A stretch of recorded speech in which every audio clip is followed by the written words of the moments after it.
Hello बच्चों, मैं राम सिंह आप सभी का स्वागत करता हूँ। आज हम लोग पढ़ने वाले हैं कक्षा 12 रसायन विज्ञान का पहला अध्याय और जिसमें हम लोगों ने विलयन के बारे में पढ़ा है। और यहाँ पर हम आज जो पढ़ने वाले हैं वो विलयन की सांद्रता को नापने वाले मात्रक हैं, जिसमें से आपके पास दो बहुत ज़्यादा इम्पोर्टेंट यूनिट हैं जिनका नाम है मोलरता और मोललता। मोलरता और मोललता दो ऐसी यूनिट हैं जिससे हम क्या करते हैं, किसी भी विलयन की सांद्रता को नापते हैं। तो सबसे पहले हम लोग इनको दोनों को कंपैरेटिव यानी थोड़ा दोनों में क्या करेंगे बेटा, अंतर करके पढ़ेंगे ताकि ये चीजें हमें आसानी से समझ में आ जाएं। तो सबसे पहले हम बात करते हैं मोलरता की। मोलरता मोलरता को इंग्लिश में बोला जाता है मोलैरिटी। क्या बोला जाता है? मोलैरिटी। और इसको बेटा कैपिटल एम से लिखा जाता है। किससे लिखा जाता है? कैपिटल एम से। अब ये मोलरता होती क्या है? तो अगर इसकी डिफिनेशन पे आप जाएंगे तो ये बेटा है मोलरता। और मोलरता क्या होती है, इसकी परिभाषा क्या होगी, ध्यान से सुनिएगा। 1 लीटर आयतन या 1 लीटर विलियन में, 1 लीटर विलियन आयतन में उपस्थित विलय के मोलों की संख्या, विलय के की संख्या। अब विलय के मोलों की संख्या, अब यहां पर हमें क्या करना है, विलय के मोल निकालने। अब ये मोल क्या होते हैं, तो याद रखना बेटा, मोल का जो फार्मूला होता है वो होता है मोल बराबर भार बटे अणुभार होता है। क्या होता है? भार बटे अणुभार। और हमें मोल किसके चाहिए बेटा? मोल को एन से लिखा जाता है, विलय के मोल, और विलय को हम लोग बेटा बी से लिखते हैं, इसलिए एन बी। भार भी हमें किसका चाहिए? विलय का ही भार चाहिए, इसलिए बेटा यहाँ पर क्या हो जाएगा? W B. और अणुभार हमें किसका चाहिए? विलय का ही चाहिए, इसलिए बेटा यहाँ पर क्या हो जाएगा? एम बी हो जाएगा। अब यहाँ पर अगर इस तरीके से हम रखें तो ये बेटा हमारा कैपिटल एम होता है, ये हमारा क्या है? कैपिटल एम है। अब यहाँ पर ध्यान से देखिए, विलय के मोलों की संख्या, तो मोल बराबर ये होता है, यानी मोल विलय के मोलों की संख्या पे हम क्या लिख सकते हैं? हम लिख सकते हैं डब्ल्यू बी और बटे एम बी। और यहाँ पर 1 लीटर आयतन है, यानी आयतन को किस में लिखते हैं? वी से। और यहाँ पर ये बेटा हो जाएगा इन लीटर। अब आगे देखिए, यहाँ पर ये बेटा हर संख्या के बटे में 1 होता है, यानी ये वाली चीज इसके पास आ जाएगी। तो ऊपर क्या बचेगा? डब्ल्यू बी, और नीचे बेटा क्या हो जाएगा? M B into V. और अभी बेटा ये किसमें है? लीटर में है। अभी जब ये लीटर में है तो बेटा हम क्या करेंगे, इस लीटर को हमें काहे में बदलना है? एमएल में बदलना है। तो ये हमारा हो जाएगा एम बराबर, यानी ऊपर 1000 से मल्टीप्लाई करा देंगे तो बेटा ये वैल्यू हमारी जो लीटर वाली किस में बदल जाएगी? एमएल में बदल जाएगी। तो डब्ल्यू बी इंटू 1000 और अपॉन में बेटा नीचे क्या हो जाएगा?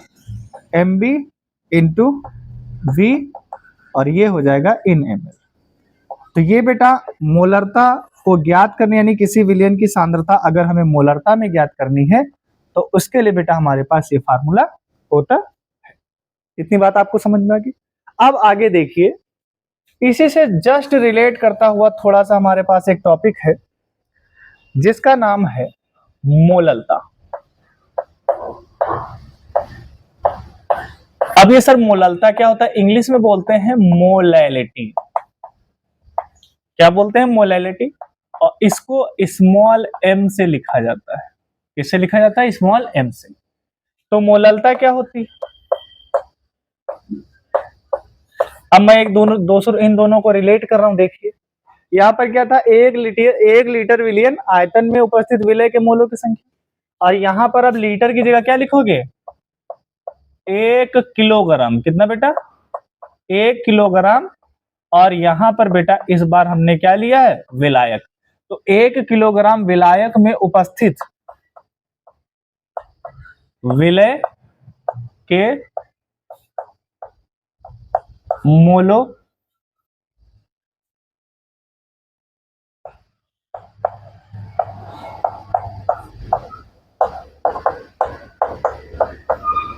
विलय के मोलों की संख्या। अब आप लोग पीछे पढ़ चुके हैं कि विलय के मोल मतलब NB बराबर बेटा क्या होता है, वो होता है WB अपॉन क्या होता है, यानी भार बटे अणुभार। आप लोग पीछे पढ़ चुके हैं। यानी मैं यहां पर इसको लिखना चाहूं तो मैं यहां पर बेटा आप अगर इसको लिखना चाहो तो NB लिख सकते हो, फिर वही चीज आ जाएगी, उससे कोई दिक्कत नहीं है। फिलहाल मैं इसको डायरेक्ट लिख देता हूं। तो अब यहाँ पर मोललता M है, यानी जो मैं अब स्टेप इसमें लिखने जा रहा हूँ वो बेटा यहाँ पे स्टेप छूट गया है, यानी उस स्टेप को आप इसके ऊपर यहाँ पर लिख सकते हैं। इसके ऊपर लिख लीजिएगा तब इसको लिखिएगा, ठीक है बेटा, याद रखिए कितना काम कर लीजिएगा। तो विलय के मोल मतलब NB अपॉन विलायक, विलायक का भार होगा बेटा, किलोग्राम में है तो किलोग्राम किसका मात्रक होता है, भार का होता है, और विलायक को A से लिखते हैं तो यहाँ पर हमें क्या लिखेंगे, भार को W से लिखेंगे, किसका है, विलायक का, और किसमें दिया है, इन किलोग्राम दिया गया। अब यहाँ पर बेटा ध्यान से देखिए कि NB बराबर होता क्या है, NB बराबर होता है, अच्छा इस वाली लाइन को आप चाहो तो इसके नीचे जो लिखा रहने दो, NB बराबर बेटा आपका क्या होता है, WB, यहाँ पे इसको हटा देते हैं, हम थोड़ा सा इसमें संशोधन कर देते हैं, इसको सही कर लेते हैं।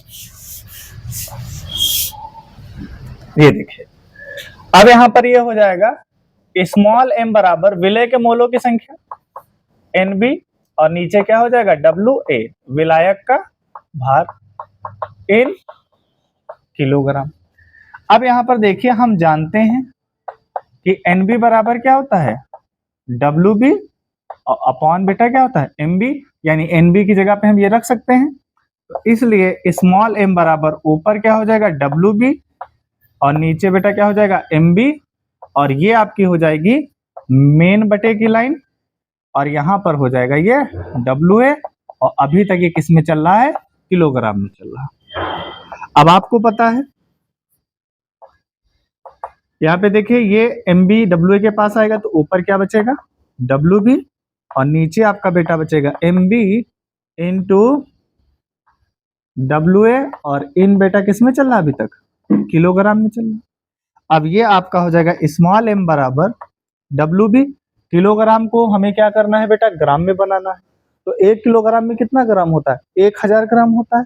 तो जब मुझे इसको ग्राम में बनाना है तो मैं ऊपर क्या करूंगा, 1000 से मल्टीप्लाई करा दूंगा, और नीचे आपका क्या है MB, और ये बेटा आपका क्या है WA, और यहाँ पर अब आपका जो हो जाएगा क्या हो जाएगा इन ग्राम। तो इस तरीके से बेटा हमने क्या किए हैं, मोलरता और मोललता के दोनों के फार्मूले कैलकुलेट कर लिए। तो अब मुझे अगर कोई भी मोलरता या मोललता से संबंधित सवाल आता है तो यहाँ पर हम इन सवालों की फार्मूले की सहायता से क्या करेंगे, उस सवाल की वैल्यू को कैलकुलेट कर रहे हैं।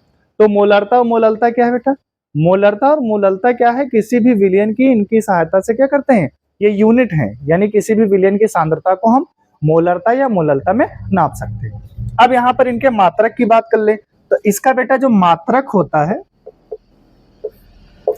तो देखिए मोल, मोल की संख्या ऊपर है तो ऊपर क्या हो जाएगा मोल हो जाएगा, अपॉन, और ये बेटा क्या है लीटर, तो मोल पर लीटर, या फिर आप बेटा इसको मात्रक में कैपिटल M भी लिख सकते हो।